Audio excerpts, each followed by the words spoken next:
ಕಾರ್ಯಕರ್ತರನ್ನು ನೇಮಿಸಬೇಕು ಅನ್ನೋಂಥದ್ದು ಸಿಎಂ ಹೇಳಿದ್ರು. ಸೊ ಇದನ್ನ ಸರ್ಕಾರದ ದುಡ್ಡನ್ನ ಕಾಂಗ್ರೆಸ್ ಕಾರ್ಯಕರ್ತರಿಗೆ ಕೊಡ್ತಾ ಇದ್ದಾರೆ ಅನ್ನೋಂಥ ಟೀಕೆಯನ್ನ ಬಿಜೆಪಿ ಹೇಳಿದ್ರು. ನೋಡಿ, ಅಂಥದ್ದು ಯಾವುದು ಕಾರ್ಯಕರ್ತರು ಏನಿದಾರಲ್ಲ ಅವರು ಭಾಳ ಆದರೂ ನಮ್ಗೆ ಸಹಾಯ ಮಾಡೋಕ್ಕೆ ಬರ್ತಾರೆ. ಅಲ್ಲೆಲ್ಲನೂ ಕೂಡ ಸಂಬಂಧಿಸಿದ ತಹಶೀಲ್ದಾರ್ ಇರ್ತದೆ, ಸಂಬಂಧಿತ ಇಲಾಖೆ ಅಧಿಕಾರಿಗಳಿರ್ತಾರೆ.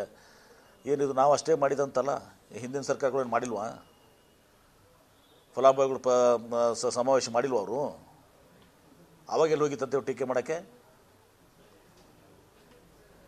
ಅಷ್ಟೇ ಯಾಕೆ ಕೆಂಪೇಗೌಡರು ಇಂಟರ್ನ್ಯಾಷನಲ್ ಏರ್ಪೋರ್ಟಿಗೆ ಬಂದಾಗ ಎಷ್ಟು ಖರ್ಚಾಗಿದೆ ಅಂತ ನೋಡಿ.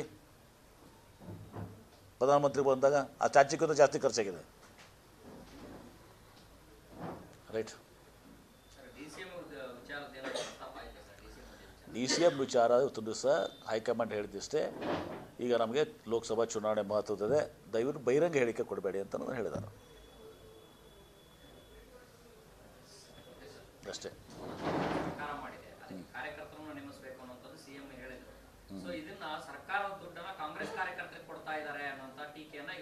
ಸಿಎನ್ ಸುಧೀಂದ್ರ ಮೊಲ ಸಾಕಾಣಿಕೆಯಿಂದ ವರ್ಷಕ್ಕೆ 10 ಲಕ್ಷ ಗಳಿಸ್ತಿದ್ದಾರೆ. ನೀವು ಕೂಡ ಅವರಿಂದ ಕಲಿಬೇಕಾ? ಅವ್ರ ಜೊತೆ ವಿಡಿಯೋ ಕಾಲ್ನಲ್ಲಿ ಮಾತಾಡಬೇಕಾ? ಈಗಲೇ ಫ್ರೀಡಮ್ ಆ್ಯಪ್ ಡೌನ್ಲೋಡ್ ಮಾಡಿ. ನೋಡಿ, ಅಂಥದ್ದು ಯಾವುದು ಕಾರ್ಯಕರ್ತರು ಏನಿದಾರಲ್ಲ ಅವರು ಭಾಳ ಆದರೂ ನಮ್ಗೆ ಸಹಾಯ ಮಾಡೋಕ್ಕೆ ಬರ್ತಾರೆ. ಅಲ್ಲೆಲ್ಲನೂ ಕೂಡ ಸಂಬಂಧಿಸಿದ ತಹಶೀಲ್ದಾರ್ ಇರ್ತದೆ, ಸಂಬಂಧಿತ ಇಲಾಖೆ ಅಧಿಕಾರಿಗಳಿರ್ತಾರೆ. ಏನಿದು ನಾವು ಅಷ್ಟೇ ಮಾಡಿದಂತಲ್ಲ, ಹಿಂದಿನ ಸರ್ಕಾರಗಳೇನು ಮಾಡಿಲ್ವಾ? ಫಲಾನುಭವಿಗಳು ಸಮಾವೇಶ ಮಾಡಿಲ್ವ ಅವರು? ಅವಾಗೆಲ್ಲ ಹೋಗಿತ್ತಂತೇವೆ ಟೀಕೆ ಮಾಡೋಕ್ಕೆ? ಅಷ್ಟೇ ಯಾಕೆ ಕೆಂಪೇಗೌಡರು ಇಂಟರ್ನ್ಯಾಷನಲ್ ಏರ್ಪೋರ್ಟಿಗೆ ಬಂದಾಗ ಎಷ್ಟು ಖರ್ಚಾಗಿದೆ ಅಂತ ನೋಡಿ.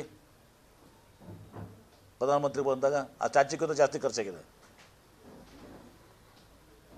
ರೈಟ್. ಡಿ ಸಿ ಎಂ ವಿಚಾರ ಇವತ್ತು ದಿವಸ ಹೈಕಮಾಂಡ್ ಹೇಳಿದ್ದಷ್ಟೇ. ಈಗ ನಮಗೆ ಲೋಕಸಭಾ ಚುನಾವಣೆ ಮಹತ್ವದಿದೆ, ದಯವಿಟ್ಟು ಬಹಿರಂಗ ಹೇಳಿಕೆ ಕೊಡಬೇಡಿ ಅಂತ ನಾನು ಹೇಳಿದ್ದಾರೆ ಅಷ್ಟೇ.